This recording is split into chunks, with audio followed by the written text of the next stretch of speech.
Repeated back and forth motion is called vibration or oscillation. When an object moves back and forth continuously, we say that it is making vibration or oscillation. We can explain this with the help of a simple pendulum. A simple pendulum can be made by tying about the 1 meter long thread from a small metal ball and suspending it from a height. The small metal ball or pendulum is called bob. When the pendulum is at rest, then its bob is in normal position or central position. If we displaces the bob of pendulum to the left side to position B and then release it, it will start vibrating or oscillating like a swing between position B and C. The bob first goes from position B to position C and then comes back to position B. It again goes from position B to position C and then comes back to B. This motion of the pendulum is repeated again and again. The pendulum bob is vibrating or oscillating between position B and C. The position A of bob is called the central position and the position B and C is called the extreme position of the bob. When the pendulum goes from one extreme position B to the other extreme position C and then comes back to B, it completes one oscillation or one vibration. Every oscillation has three characteristics: amplitude, time period, and frequency. What is amplitude? The maximum displacement of a vibrating object from its central position is called the amplitude of vibration. In the figure, the distance AB is the amplitude of vibration of the simple pendulum. The amplitude actually tells us how far the vibrating object is displaced from its central position. Time period. The time taken by the pendulum for one oscillation is called the time period of the pendulum.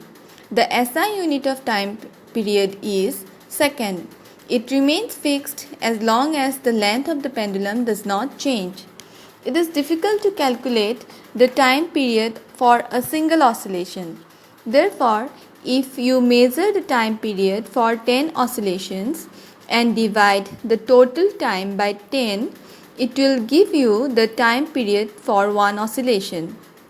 Also, if you measure the time several times for different amplitude, you will find that time for one oscillation remains the same no matter what the amplitude is.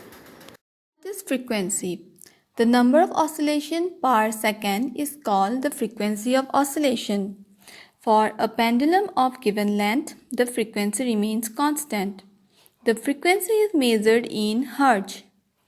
If the pendulum makes 5 oscillations every second, its frequency is 5 Hz.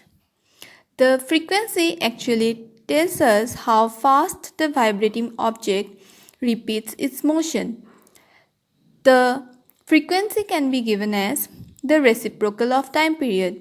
So we can write frequency is equal to 1 divided by time period of the given pendulum.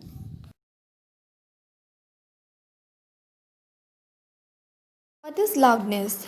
To know about this, let us do some activity. Pluck the rubber band slowly. It produces a soft sound. Pluck it hard, it vibrates with a great amplitude and produces a louder sound. Similarly, if you strike a drum softly, it produces a soft sound. If you strike it hard, its skin vibrates with great amplitude and a louder sound is produced. This shows that loudness of the sound produced by a vibrating object depends on the amplitude of vibration. To know about pitch, let us do an activity. Stretch the rubber band now slightly and strike it. It will produce a dull sound. Pull it hard and strike it again. A more shrill sound will be produced. Observe the vibrations carefully in the two cases. You may be able to make out that the rubber band vibrates faster when producing a shrill sound than when producing a dull sound. Thus, the shrillness of sound, called its pitch, depends on the frequency of vibration. The higher the frequency, the more shrill is the sound. A shrill sound is said to have a higher pitch than a dull sound.